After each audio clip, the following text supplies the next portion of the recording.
Hindi ka pa rin ba tumigil sa mga kalukuhan mo? Akala ko nagbago ka na. Bakit? Wala naman akong kalukuhang ginawa. Walang ginawa. Nagsumbong sa akin yung supervisor nyo. Anong sinumbong sa'yo? Naniwala ka naman kaagad. Nakita kayo na may ginawa ay hindi maganda. At doon pa talaga kayo pumatong sa office table? Ang babastos nyo.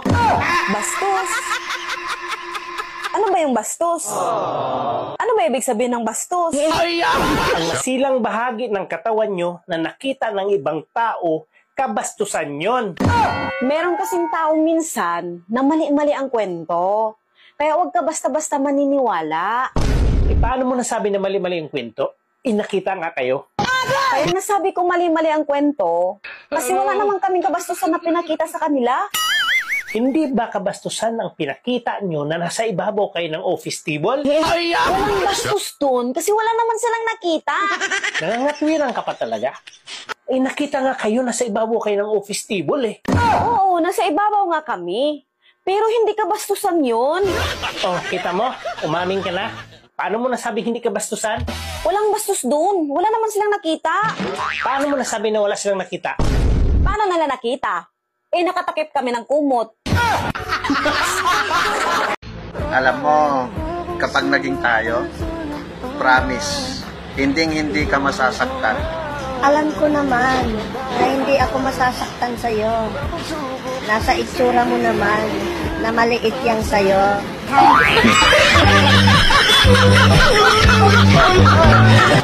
Alam mo, kalat na sa labas ang kwento na ikaw doon nagsabi na malaki yung kay kumpare. Oo, Han. Nagulat nga ako eh. Tsaka, hindi nangangalahati yung sayo. Yan ang sinasabi ko. Pinakita ba niya sa'yo? Huwag kang magbintang sa akin. Kailanman, hindi ako tumitingin sa mga ganyan. Kung hindi, bakit mo pinagkalat? At bakit mo alam na alam? Alam mo, meron talagang taong nagpapakita ng ganyan. Pero tumalikod ako. Kasi nababastusan ako sa ganun. So hindi mo nakita? Hindi. Kasi hindi ko naman talaga kayang tingnan ang mga ganyan. Nababastusan ka pa mo? Pero paano mo naikwento sa iba kung hindi mo nakita? Kaya ko alam. Kasi pinahawakan niya.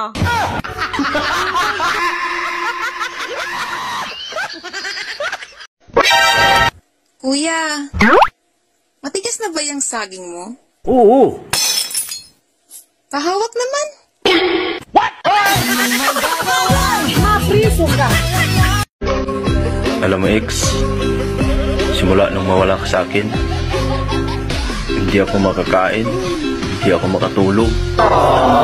Bakit? Dala ko ba yung kaldero? Dala ko ba yung higaan mo?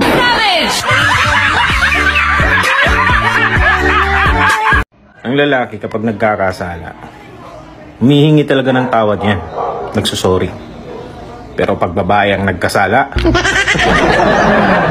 suyuin mo pa't lahat. Ikaw at ikaw pa rin ang magsusorry.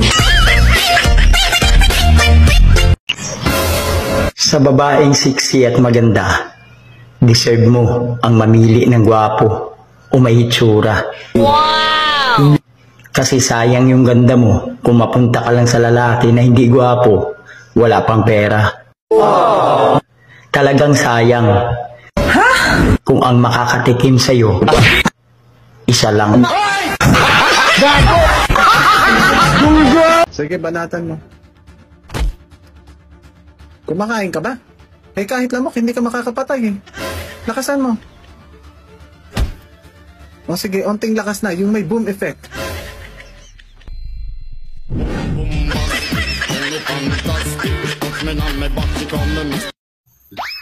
Kapag ako napagod, kakahabol sa'yo.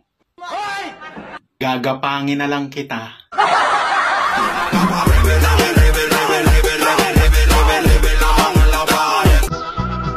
Happy birthday niya, tita. Kinsa man ka dong? Ako man bitaw tong uyab si mong anak. Kun mauna, pagkadagan ko na uyab sa kong anak. Oh, ikatulo naman ka dong? Mao ba na, tita? Oh. Lain na des mong anak, oy. Gilumpong raman na ime. Kuan, kanang, ayun ka problema, anabahin na. Ako na lang uyab ba? Ha? Total, wala naman po ko iba na. Sabi nila, kapag nausog daw ng isang tao, lawayan daw sa noo. Paano naman kung si Junjun ang nausog? Saan siya lalawayan?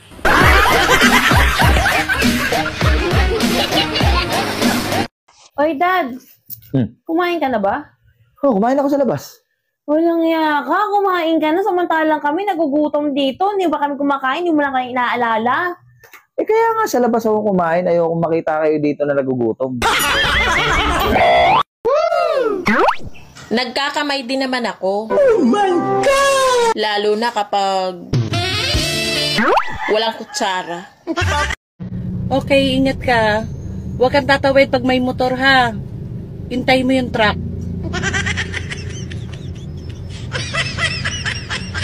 Po, may mga bagay sa buhay na hindi dapat minamadali. Tulad po ng pag-ibig, Lola. Hindi, tulad ng dahan-dahang pagtanggal ng panty mo para may thrill.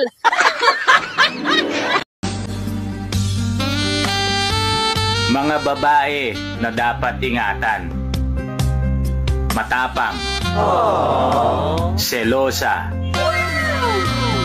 Masungit. Higit sa lahat. Palakain. Uy, Dad! Si Maring Jenny nakasalubong ko hapon, lasing na lasing. Kaya tanong ba naman ako magaling ka bumembang? Alam mo naman yan eh, babae yun. Siyempre badalda, tapos lasing pa. Sus, may nangyari sa inyo, no? Wala, ulo-ulo lang. Hoy, Dad. May nakita ako doon sa messenger mo, nag-message ng babae Nakahubo-hubad kayong dalawa sa loob ng hotel. Magkayakap, naka-selfie, naka-smile. Tuwang-tuwa pa yung mukha mo. Ngayon mo sabihin sa akin, hindi mo kabit yun, ha? May ebidensya na. Hindi ko kabit yun. Ah, bakit? AI yun. Huy, pwede manligaw? Pwede naman. Basta wag sa akin.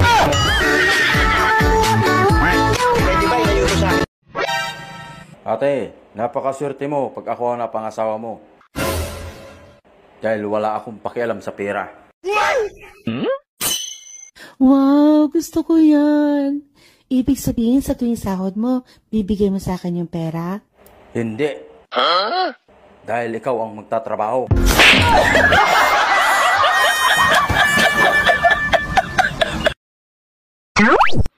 Hindi lahat ng tumatayo may paa. Bakit yung ano? Ano? Subukan mo lang magsalita ng di maganda. Basagin ko mukha mo. Ate, pwede ba akong makatikim sa'yo? Tapos nabuntis ako. Dapat panagutan mo Eh, bakit yung kapitbahay namin? Wala naman sinabing ganyan. Bakit? Ano tinikman mo sa kanya? Ulam.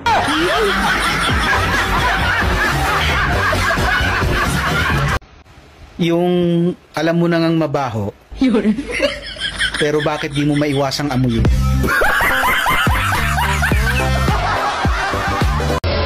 Nagugutom ka ba? Gusto mo sa'yo na tong monay ko?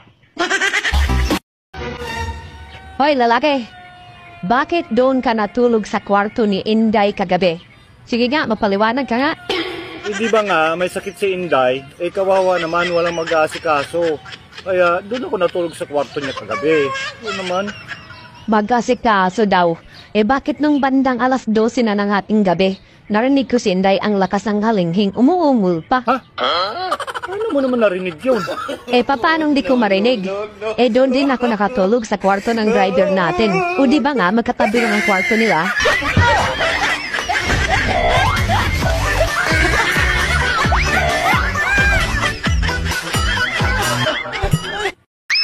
Uy, piliin mo yung taong gusto ka. Ha? Ang dami nila.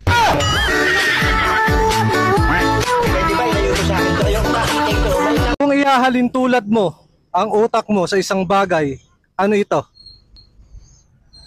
Wallet ko. Bakit? Bakit wallet? Wala kasing laman. Ano-ano mo yung biktima? Mister ko po. Kawawa naman. Anong kinamatay niya? Nalason po. Nalason? Ba't puro gasgas at pasayan? Ayaw na kasing inumin. Nanlaban pa.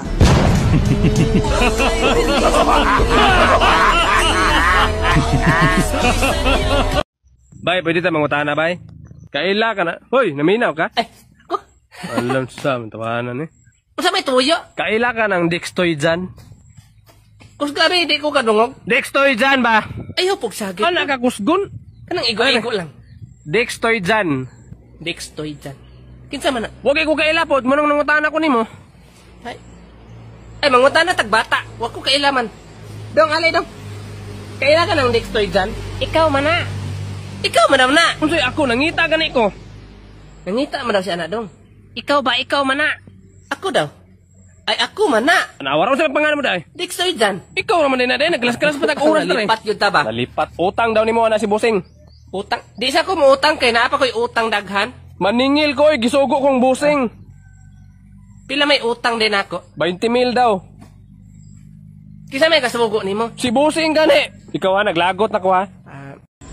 Daddy, may tatanong ako. No ma, stop. Alam ko na yan. Itatanong mo kung mahal pa ba kita? Ang sagot ko, oo. Mahal na mahal kita ma. Wagas at dalisay ang pag-ibig ko sa'yo. Hindi yun matutumbasan ng kahit anong material na bagay. Ikaw, at ikaw lang, ang iibigin ko hanggat ako'y nabubuhay. Itatanong mo rin kung may babae ako? Ang sagot ko, wala. Ayaw kong gumawa ng kasisira ng pamilya natin na aabot sa puntong maghihiwalay tayo. Paano na ako? Hindi ko kayang mabuhay pag nawala ka ma. Itatanong mo din, kapag namatay ka, mag-aasawa pa ba ako? Ang sagot ko, oo. Alam ko naman magiging masaya kapag nakita mo masaya na ako. O ano ma? Nasagot ko ba yung mga tanong mo? Hindi! Ala ka, apa ka, OA mo, dami-dami mong sinabi. Bakit nagdama ka na dyan? Ano ba tatanong mo? Tatanong ko lang, kung anong uulamin natin ngayong tanghali.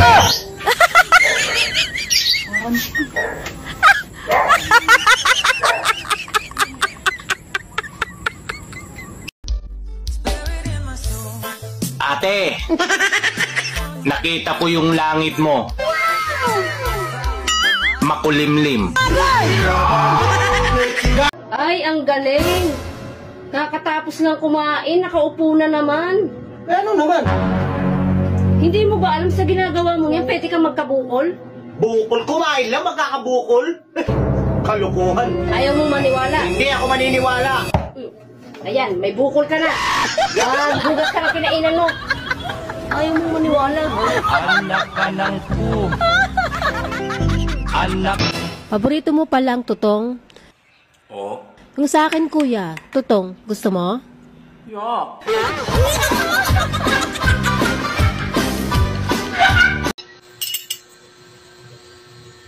Ano? Hihirit ka pa?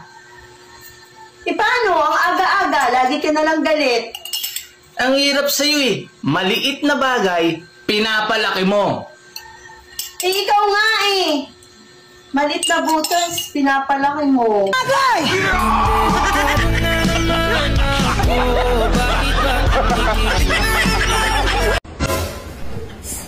Oh, bayad ka na naman nakasimangot. Ba't mo naman kasi binunot agad? Hindi pa nga ako tapos. Ubus na ako eh, ba't di ko bubunutin? Nakakainis ka naman eh. Sana pinatapos mo man lang ako bago mo binunot. Charger ko to eh. Kasi yung charger mo. Oo.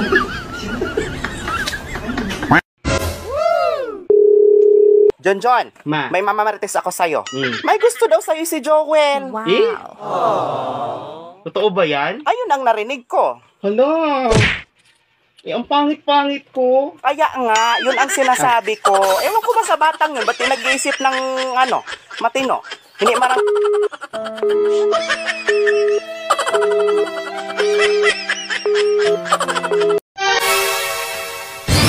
Ikaw sumusubra ka na ha. Bakit? Pag hiwalay agad.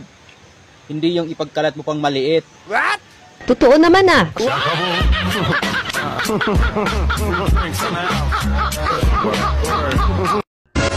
Ayoko na makita yung lalaki na laging bumubuntot sa'yo ah. Kahit alam niyang may asawa ka, nanliligaw pa rin sa'yo. Tandaan mo yan. Oo, Han. Hindi mo na yun makikita at hindi na rin yun manliligaw sa akin.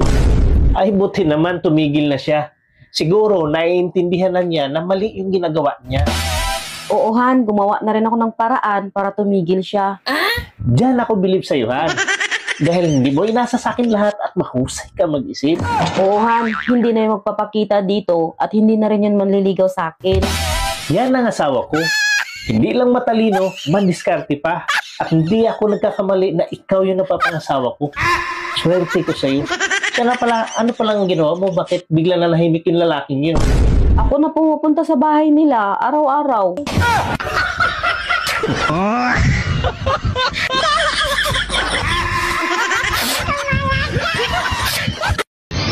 Oh, gin ininom mo ah. Bakit hindi Red Horse? Pag Red Horse kasi, naalala ko yung ex ko. Ha? Bakit? Kinakabayo kasi ng iba.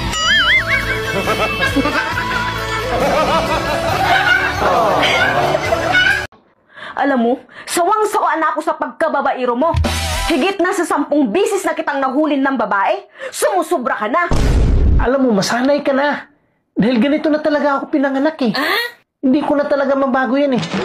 Kahit sabihin natin, ayaw ko sa babae. Ay, yung ibang mga babae, kinikis-kis sa akin eh. Ay, alam mo naman nandyan ako marupok eh. Last na yan ha. Pag inulit mo pa, wala na tayo. Maliit lang bagay lang yan, yung pinampalaki mo. May tatanong ako sa'yo.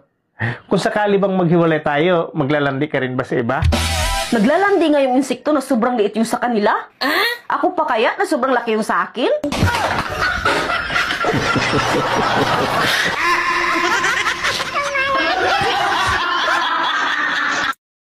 Be, sa daming lalaking dumaan sa buhay mo, ako lang siguro ang pinakamabait at pinakagwapo.